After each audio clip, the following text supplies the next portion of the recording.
Shout out Joel, dropped a question on IG, so I thought I'd just do a little reply to the comments because I think that's good and valuable in what's separating us apart from everyone else.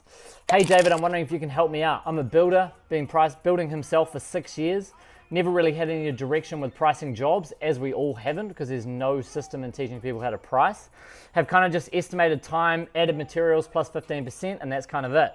I've been doing okay over the years, but feel there must be a better way of doing it. Also, there is a bunch more stuff that I can be charging that I'm currently missing out on. Of course there is. I'm about to start a decent sized renovation up in Waitakere Beach that will be charge up. But wondering if you could give me some direction on things. Travel cost. I'm about a 45-minute drive to site, so 90 minutes a day. How do you calculate travel cost? Can I charge my time for that? What do I charge for my vehicle? Also, subcontractors. Do I just do 15% of their invoices and pass on to the owner? Project management of the renovation, how has that worked out? I've heard some people just run a flat fee and others run a percentage of build costs. Sorry man, long-winded question, would appreciate any insight. Hey guys, David here. If you are enjoying the YouTube channel, please make sure, drop a little like, give me the little thumbs up, hit the old subscribe button. I'm going for a G, and I might give away $1,000 at 1,000 subscribers. Please hit the like and subscribe. Yeah, dude. So, I mean, this is a common question we get all the time. And literally, I think there is no like one word answer. There's no same answer for every job. I always go back and just say, what's your relationship with the client? What's your current position with business? It sounds like, you know, he's probably just trying to start winning his first lot of jobs. He's probably trying to find his feet, trying to find out what he can charge for, what he can't charge for.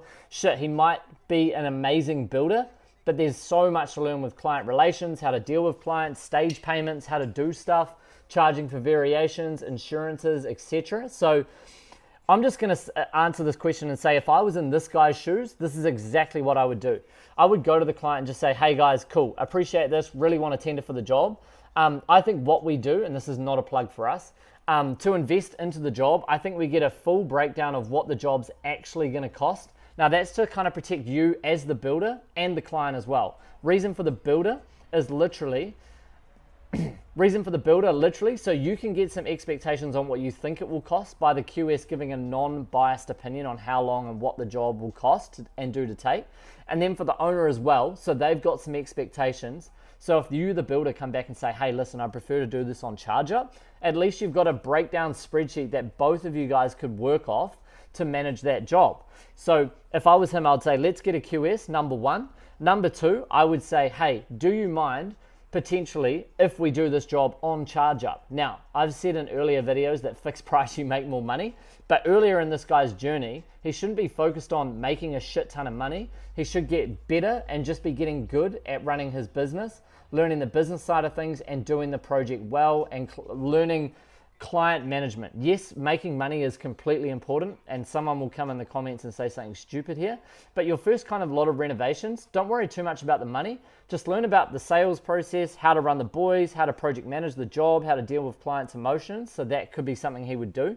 So I would just go negotiate a charge up rate. If he's an LBP, I'll go for a minimum of $75 an hour for him, and then say every other builder, apprentice or laborer, maybe just negotiate a flat fee of say $50 to $55 an hour. Now, yes, you won't make a shit ton of money off your foreman or your other builder because you probably have to pay them 40, 45 contract, maybe higher. But when you've got apprentices on site and laborers on site, you can make more money off them. Now, the only thing with charge up is there's a lot more admin, there's more time sheeting, there's more like discretion of costs, like, hey, you went on site here. Yes, I was at Mitre 10 organizing stuff. Definitely don't put the project management stuff down as a weekly timesheet because that's off-site stuff. I would do charge up, 2 flat fees, your fee and everyone else's fee, and I would negotiate a rate for materials and a project management time. So materials and subbies, I would say, let's negotiate a 12% margin. You get all the invoices from subbies, work with the client, you produce those invoices to them, and you put your 12% fee on top. So say, for example, plastering and painting is $10,000. You give them the invoice of $10,000 plus 15%, and then they pay you the $11,500. You pay the subbies and you keep the 15%. That's what I would do, and I would keep your invoices at a weekly statement as well. It's much easier to collect an end of week invoice than an end of month invoice. Going to a client and asking for $10,000 is a lot easier than at the end of the month for say $50,000. In regards of travel, I would negotiate a fee for this. So I would just say, hey guys, I really want to do your job. Obviously, there's travel time included every day. Now, I'm a big believer in not charging the full hourly rate for travel because you're kind of just sitting in the car. Yes, you're probably going to be working on the way. Sorry, not saying you should be working on your phone, but you're going to be calling subbies and talking to subbies and organizing. But instead of the 75 an hour, maybe you could just say, hey, can I negotiate an extra 1 hour a day of travel, maybe for both ways? And then once again, just pass your fuel receipts on or charge out your vehicle at the normal rate, whatever it is, $1.80 a K or $1.20 a K or something. Fuel, and obviously you've got to allow for road users and maintenance, etc.